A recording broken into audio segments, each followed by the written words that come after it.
Hello. Our current study involves a modeling of the short crack growth in nickel single crystals and especially the gamma-gamma prime microstructure using the stored energy as a mechanistic driver for crack growth. Short crack growth in nickel single crystals is of really high importance, mainly because of the use of the nickel single crystals in aviation applications and especially in turbine engines. These nickel single crystals are used for applications at high temperature, up to 800 degrees Celsius, and really high cyclic stresses, so they do not escape from the fatigue fracture. In order to regulate the fatigue fracture, we do look into the microstructure, the gamma-gamma prime microstructure that the nickel single crystals they do consist of. So the gamma and the gamma prime are two phases with different material properties, with the gamma prime material properties changing according to temperature. So in this way, it is really interesting to dive deep into the investigation of the physics-related short crack growth of the gamma-gamma prime microstructure with the microstructurally based mechanistic drivers that can lead the crack growth study and the crack growth rate study ahead. The main aim of this study is to investigate the crack growth and the crack growth rate in the gamma channels and in the gamma prime precipitates and find out what are the mechanistic drivers that can physically explain the crack path. In experimental crack paths, cracks are usually growing through the gamma channels and they are shifting into the gamma prime precipitates they are sharing, mainly because of high localized stress that is higher than the critical resolve shear stress for the gamma prime. But is the stress locally the only factor that can affect the crack growth either in the gamma or the gamma prime precipitates? The key questions we have focused on are including the temperature level, the stress level, and also the stored energy variation between phases. Our current methodology involves a crystallographic sleep in order to study the crack growth and the crack growth direction. So the crystallographic sleep rule involves the density of these locations ahead of the crack tip that they can accommodate lattice curvature. Some of those are GNDs, and measuring the sleep at the crack tip, we can detect what is the possible direction for sleep or crack growth, where the maximum sleep is actually found. This methodology is used both at room temperature, 25 degrees Celsius and 700 degrees Celsius, and for higher temperature, we do use the anomalous yield point graph in order to detect what is the maximum yield at 700 degrees, which seems to be on the anomalous yield point. While the rest of the parameters, the sleep rule parameters, they do remain the same for both models at room temperature and high temperature. Extended finite elements and the stored energy are two factors that are affecting the crack growth. Extended finite elements are used in order to introduce initial cracks into the gamma-gamma prime microstructure with jump discontinuities that are allowing the crack to grow, and cracks that are modeled mainly based on enrichment functions that are applied ahead of the crack tip, with a great advantage as well, which is that no remeshing is needed. Stored energy is actually the critical energy ahead of the crack tip where lattice curvature was discussed previously, and that if achieved, it will help to the crack propagation, mainly because a barrier is about to overcome the barrier of the accumulated GNDs ahead of the crack tip. For this reason, the rate of growth is actually measured in accordance with the rate of stored energy accumulation. In this crack growth study, gamma gamma prime model is created with 4 gamma prime precipitates and an initial edge crack that was introduced based on XFEM. And the sample is loaded uniaxially on both sides, with an R ratio equals to 0.1 and stress levels that start from 200 megapascals and they can reach 500 megapascals, modeling the gamma and the gamma prime phase as distinct phases at both 25 degrees and 700 degrees, and achieving to do that while collecting their elastic properties from the literature. What we are going to discuss about is the crack path and the crack growth rate, both at room temperature and high temperature, but also at low and high stress, in order to see what is the effect of the temperature and the stress on the crack path and the crack growth rate. Well, we will be comparing the crack path, the modeled crack path, with the experimental crack path along the way of assessing the crack path under different stress levels and different temperatures.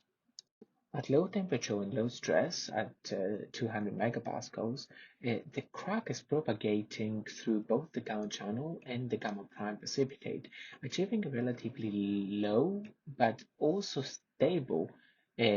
crack growth rate without that much tortuosity, mainly because the properties and material properties and the slip properties for the gamma and the gamma prime are similar at room temperature. In comparison of the modeled crack path and the experimental crack path, we do see some early signs of good agreement between the slip systems that are followed in the modeling and also the slip systems that have the highest slip in the experiment. In this case, slip system 1 is the slip system with the highest slip in our models, that it is actually evaluated by crack growth along slip system 1 in the experiments. Working at 700 degrees Celsius at low stress, the crack path is getting confined into the gamma channels because of the high yield stress of the gamma prime precipitates that is happening due to the anomalous yield strengthening. This is also denoted by the crack growth rate, because the crack growth rate is actually lower when the crack is growing in the gamma channels, while when the crack is getting longer and shears both through the gamma and the gamma prime precipitates, the crack growth rate is getting larger as well. In comparison to the modeled crack paths, the experimental crack paths, they are just showing us that the crack path is that does mainly follow directions along the gamma channels and scarcely shears through the gamma prime precipitates. Shifting to lower temperature, but still at high stress of 400 megapascals, the crack path is extended along both the gamma and the gamma prime precipitates, with crack growth rates that are much larger, but a crack path that is changing as well, following both the direction of slip system 1 and the slip system 4, when the crack is shearing through the gamma prime precipitate. This crack path is in really good agreement with experimental crack paths, where slip system 1 and slip system 4 form cracks on the same direction as the model directions, and the geometry of the crack path is similar in both cases. Working at high temperature of 700 degrees Celsius and high stress up to 300 megapascals, we do monitor a crack path that shears both through the gamma channels and the gamma prime precipitates, but in a much more interesting way. So in this case, the crack growth starts in the gamma channels, with the crack interacting in the gamma-gamma prime interface and shearing through the gamma prime, while it changes trajectory from slip system 1 direction to slip system 4 direction, when the slip system 4 is the slip system with the maximum sleep. Uh, at the interfaces, the gamma gamma prime interfaces, it is reported a large drop of the crack growth rate, mainly because of the high critical resolve shear stress that the gamma prime phase has at larger temperature, such as the one at 700 degrees Celsius. So the crack path, when it shears through the first gamma prime precipitate, it shears throughout the whole sample, and through both gamma prime and the gamma channels. In comparison to the experimental crack path, we do see that the crack paths at high temperature are mainly confined in the gamma channels. But according to the local stress ahead of the crack tip throughout the crack growth study, it seems that the crack path can actually shear through the gamma prime precipitates eventually if the applied stress is actually larger than the critical resolve shear stress of the gamma prime precipitates at this specific point. So to sum up, in this study, crystallographic sleep and the stored energy were used in order to predict the crack path and the crack growth rate in gamma gamma prime microstructure. And this is quite effective because the achievement of a good comparison with experiments is something that this study was aiming for. And so studying different models under different temperature levels, we do understand that temperature and applied stress they do affect the crystallographic crack path. So at lower stress and low temperature, we see that the gamma prime phase is sheared and the crack stops because of the really low stress. And at high temperatures, we do see that the crack does not attempt to shear through the gamma prime precipitates, and it is confined in the gamma channels. Whereas in high stress, in high applied stress, gamma prime shearing does occur along both 25 degrees and 700 degrees, showing that um, the crack path can shear,